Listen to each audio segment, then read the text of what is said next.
Assalamualaikum dan salam sejahtera.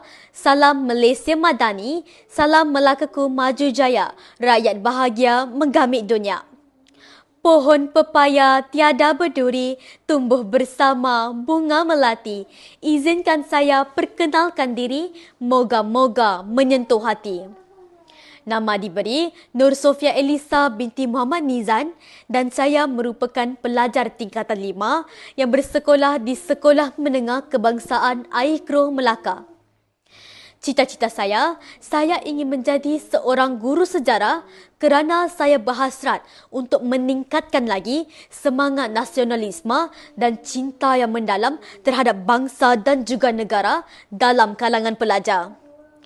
Hal ini kerana saya berpendapat bahawa sejarah bukan sahaja patut dihafal dan difahami, malah kita patut merasai denyut perjuangan membina negara. Hobi saya pula, saya amat gemar mengisi masa lapang saya dengan membaca novel-novel terkini dan novel yang menjadi rebutan orang ramai. Antara novel yang menjadi rebutan orang ramai itu akan saya kongsikan kepada anda pada hari ini. Hadirin sekalian, novel yang diberi tajuk Pada Subuh yang Membawaku Pergi merupakan karya sastera remaja hasil nukilan penulis berbakat bernama Yahya Samad.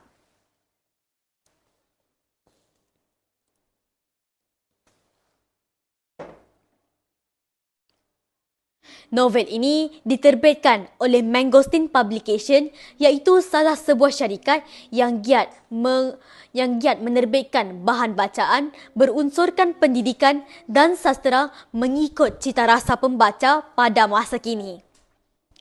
Novel ini turut mempunyai sekitar 391 muka surat yang menjadikannya sebuah naskah sederhana panjang namun penuh dengan pengisian emosi dan pengajaran. Sebagai pembaca, daripada helaian pertama hingga ke penutup cerita, pembaca dibawa untuk menyelami konflik kekeluargaan yang menyentuh jiwa. Bayangkan seorang anak kecil yang mengharapkan belayan kasih seorang ayah, namun yang diterimanya hanyalah penderitaan berupa pukulan demi pukulan tanpa belas kasihan. Anak itu diberi nama Iskandar Zulkarnain atau lebih mesra dikenali sebagai Nain.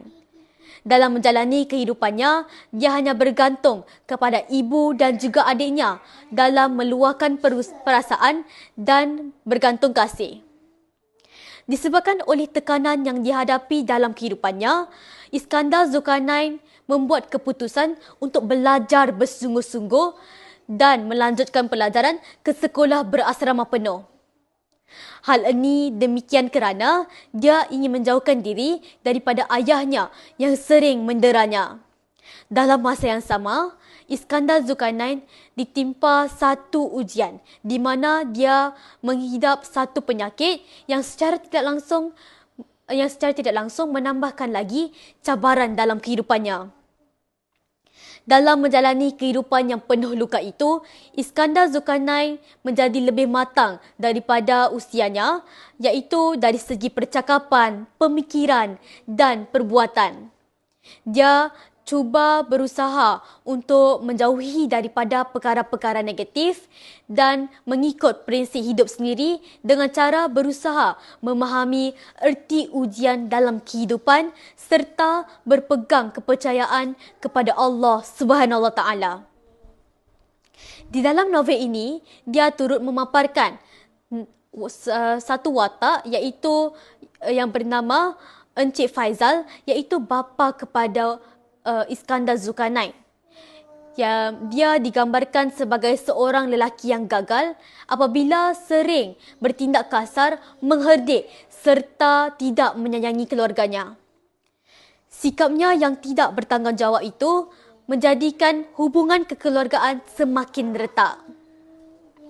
Antara tema utama yang cuba ditonjolkan dalam novel ini ialah tentang kekeluargaan, ketabahan dan perjuangan menghadapi ujian dalam kehidupan. Kisah ini jelas memperlihatkan kepada kita tentang bagaimana cara seorang anak tetap bertahan walaupun dibesarkan dalam suasana yang penuh penderitaan. Selain itu, novel ini turut memaparkan nilai-nilai murni seperti kasih sayang, ketabahan dan kesabaran.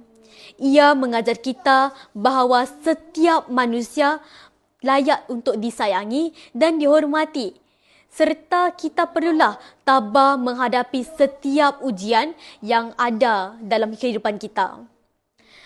Akhir kata, sebagai kesimpulan, novel Pada Subuh yang membawaku pergi bukan sekadar bahan bacaan sahaja. Ia merupakan sebuah pengalaman yang mengajar kita tentang erti kehidupan sebenar. Jalan ceritanya bukan sahaja menarik, malah penuh dengan pengisian nilai murni, pengajaran dan mesej yang mampu untuk menyedarkan kita tentang erti kehidupan sebenar bagi manusia.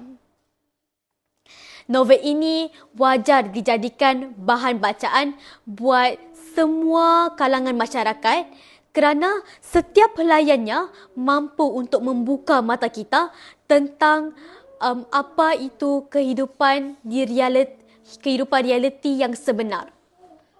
Akhir kata, izinkan saya untuk menyampaikan sedikit pantun. Bunga seroja di atas para, jatuh ditimpa buah berangan. Maaf andai tersalah bicara, kemaafan jua saya pintakan.